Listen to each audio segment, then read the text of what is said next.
So wrapping up today, there's one last question I'd like to ask you is what would you give for advice for buyers that are currently on the fence waiting for quote rates to drop?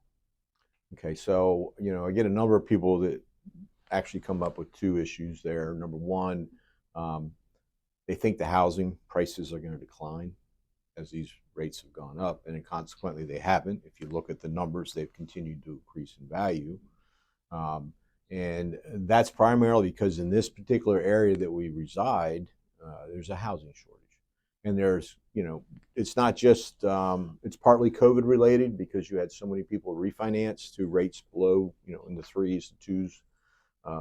It's well over 80% of the population in this area are carrying mortgages in that area in that range, where they have no incentive to move when the rate's 6.5, 7%, and the payments basically doubled. So you have a lot less houses available. Consequently, it's still driving up value.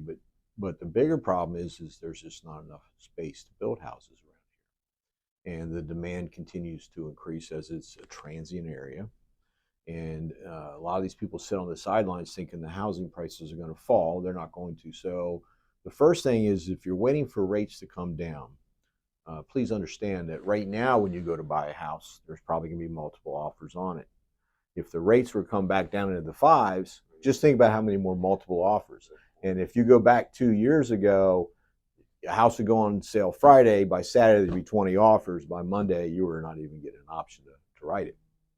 So, if you're waiting to buy a house, that's not the avenue you want to take, because those houses are not only going to continue to increase in value, but the herd mentality is going to take over when the rates fall. So buy it now, or as this is kind of cliche, corny, but as they say in the business, marry the house, date the rate, because we'll refinance you down the road when the rates fall.